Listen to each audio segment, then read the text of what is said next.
I'm just in people. Hi, I'm Amy. I did my project on my Great-Granddad in World War II. So he was born in Brooksby, Saskatchewan, but he lives in Langley, BC now, and he has this huge property, and he loves like dash hounds. And he has his son who lives in Surrey, who always comes and helps him out with stuff because he's 100 years old and he was in World War II, and he's still alive. And his birthday was on October 8th last year, and all of my family came to his house to celebrate his birthday because he turned 100, and it was really special for him. So he joined the war in 1939 by choice, and he was a bomb aimer in the Halifax plane, and he is the only one still alive. So he has, so he was on his very last mission. He was in the plane, and they didn't know that, because you have to do about like 30 missions when you're like in the plane for the Navy. So he was on his last one flying over Germany, and he got shot down because they didn't know the paperwork went through, because if you don't do it, you have to do another like trip. So they were flying over Germany, and they got shot down by a plane, and so they all had to parachute out. And they all survived and everything, but they got put into a prisoner of war camp for about like maybe 6 months. But he was running around for a few days trying to stay away from anybody who would put him in. But he got caught and got put into one. So he was there, but then the Russians invaded the camp, and so he was able to escape, but he stayed in his kind family's like house for a little bit, and then the Germans came back to the camp, so he had to kind of come back and seem like he was there the whole time. But then later was able to escape onto a plane because there was a pilot in the camp that was able to like fly and everything and get them out of there back to Great Britain, and then was able to get back to Canada for those who lived with him. So there was one person in the plane who was from Great Britain, and then everybody else was from Canada. So he trained in many different planes, not just the Halifax planes there, but so he trained in like, because he trained for like a year or so in a bunch of different planes, and then was in the Halifax plane for fighting and all that stuff. So, but there's like a bunch of different Halifax planes, but there's like specific ones. So there's a photo right here of his plane. So yeah, but his like Bison Squadron has all the Halifax planes, which this is like the plaque here for that squadron. So yeah, so his property that he lives at right now, it's really huge. It's like there's a bunch of like grass space, and all these gophers go in and out of the grass, and there's this huge willow tree that like covers a bunch of the yard. And then, but his house is like really old because he moved into it with my great granny, who passed away just before my sister was born. And he haven't like he lived in it ever since. But he's like able to like garden and cook and curl and all that stuff. Like he loves curling, and he's really good at it. And he uses a cane to do it. But yeah, he likes doing that, and he's a really great cook because he makes like these cookies called Welsh cakes, and they're like, they kind of look like a waffle kind of, but they're not, and they're really good. And he makes amazing soups, so whenever we go there, we always have soup and cookies and all that stuff. And he's really good at gardening. He has, it's kind of gotten smaller over the years, depending on how much he can do. But his uncle who lives in Surrey always helps him out and everything. And he has like a grape tree, and to mow his lawn, he has like a tractor and everything. So yeah, and then he has a few like big sheds that in the back that are really old because his property is really old. But it's nice, and it's like kind of on the highway in Langley. So yeah, so he got like about, I think, like five medals for serving in the war. So one of them I really like is like, because he like served in like Holland and Germany and France and all those places. So he got like the medal for like 28 days serving there and everything. So yeah, and then some photos are like this one down here. It's kind of hard to see, but there's like photos of like a thumbprint and a side photo and like a front photo of him and a bunch of information that's actually in German, but I translated some of it, and it kind of like means like kind of information that would be on like medical papers and everything, because he got put to the POW camp and they wanted to know all that information. So that's like all that, all in German. And then this photo right here is him with his medals and his pins on his 100th birthday. And then the photo right here is from his community, so from Brooksby, where he was like, where he lived as a child. He got awarded that for serving in the war for from 1939 to 1945. And then this pin right here is a caterpillar pin, so it's like really rare and special, and it's really small. It's like only like a couple inches, so it's like you can't see it in this photo, but it is on him, and it's really small in the photo. So you get it if you survive parachuting out of a plane in that time. So you don't get it from like the Navy.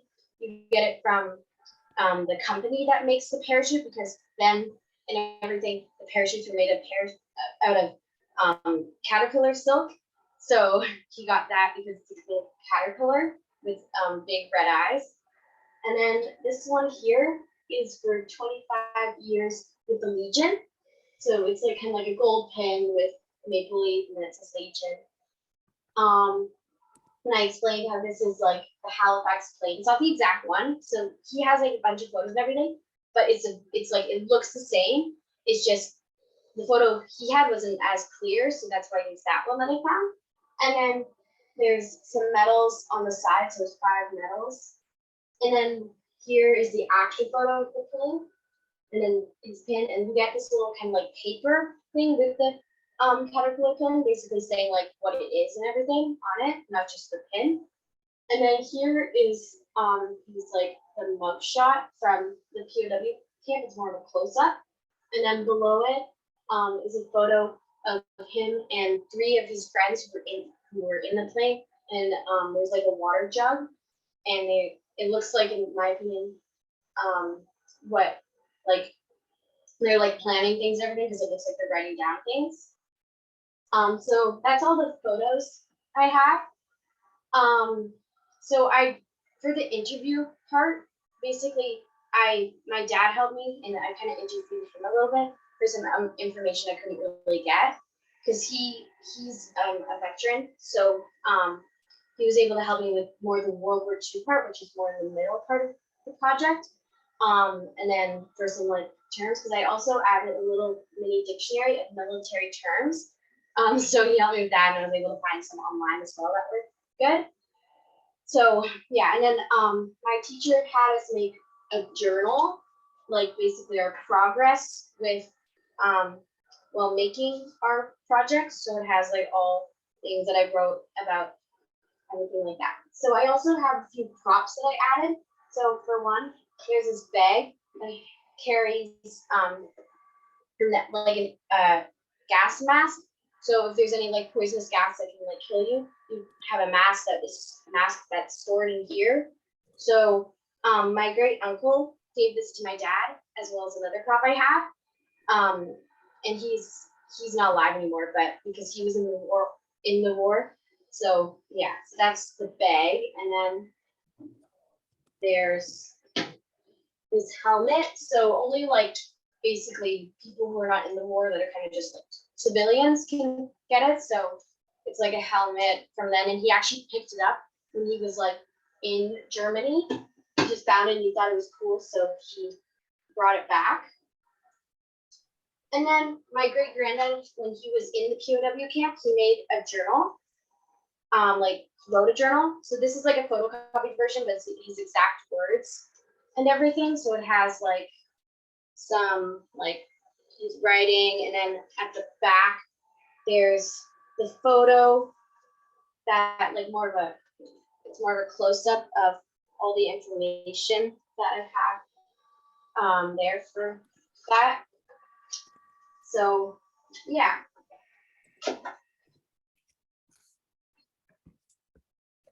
Awesome. I want to say before we start getting into the questions part that your project is so interesting, and I was so excited when I saw the topic, and I was looking through the photos, and my mom speaks a bit of German, so I was making her translate the POW documents for me so that I could read it, and it's all super, super interesting, and like, wow, what a great topic you have. So we'll get into a few questions. My first question is, why did your great-grandfather become a pilot in the military, and sort of why did he decide to enlist? Well, it was voluntary to go into like the military and everything and to serve in World War II. But he wasn't actually a pilot, he was like a bomb aimer. So he would basically like if there's like a plane, he would like what's the word? Like kind of like have the perfect position, then the person who's actually shooting the bomb would shoot it because it's like the aimer person. But he said that he didn't want to be like somebody who like is more on land shooting right at people because he didn't want to do that. He would prefer to be in the plane and like not just shooting right at someone. So that's why he decided to go into planes, not like on land and everything. So yeah. Yeah, that makes sense. That's so cool that your great-grandfather also has a journal. What sort of things did he write about, and is there like a favorite part of yours in his journal? Well, I read like most of it, but a lot of it was pretty confusing, like more what he would say than what I would say now.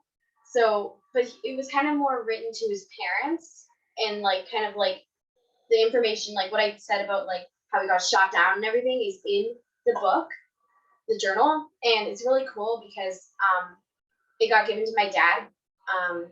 So a few people in my family have a photocopied version. So yeah. But yeah, that's very cool. So when he was in the prison camp, was his family back home in Canada aware of that? Yes. Because I'm pretty sure because he was able to like I'm pretty sure he was able to send like letters or something because he like as I said he was like for the journal it was like a letter kind of because it said on one of like the journal entries at the top it said to like mom and dad. So yeah. Okay, very cool. And so I guess if he was able to send letters, does that mean he was also allowed to keep a journal and allowed to keep his documentation? Like that wasn't something he had to hide? Well, he had like because he has the actual version of it because he has in his house he has like this like kind of like a suitcase thing with a bunch of his stuff and the original like the paper and his own writing and everything like it's really cool. So I guess he had like paper and like a pencil or something so he could write. So yeah. Right. What inspired you to choose this topic? So I really like how I have a personal connection to it and my like just like I wanted to do kind of like a musician because I play an instrument and everything, but I thought this would be more interesting because it's more about me and my heritage from my family. So that's why I kind of chose to do it. Yeah, I love family history projects as well. And when I've done Heritage Fair projects, I've definitely leaned towards family history. It's just so interesting to have a story that's so unique to you. So when you did this project, did you know really anything about his experience in World War II, or was this all new to you? I did. Well, we went down for his birthday in October, and then we also went down for Remembrance Day in November because my dad was gonna walk with him in the Remembrance Day parade like ceremony with him because since he was 100 they asked him to do like walk in it and everything. It was a small one because of COVID and everything, but he was still able to do it. So basically over the years I've known him and everything. He's like told me stories, just kind of like things I picked up. So that's kind of like my interview. It's kind of like a whole timeline of learning stuff and everything. So yeah, I knew most of the information. It was pretty easy, besides like some of the World War II stuff. But a lot of the World War II stuff, it's all in my information. So yeah. So what was your great-grandfather's reaction to you wanting to do this project? Like, was he really excited to be involved or? Well, I called him and asking him for his permission to do it, and he was like, "Sure, go right ahead." Like, kind of just like chill about it and everything. Yeah, Yeah. it's very cool. It's very cool that you still have him to talk to and that you were able to interview him about it and you have so many photos about his experience. That's really like very, very special. What was one of the biggest challenges you faced during your research process? I didn't really like. I mean, like, of course, there was little things that kind of bugged me that like I had to like just like kind of go around and everything, but there was not really a big thing like, oh no, it's gonna ruin my whole project and everything.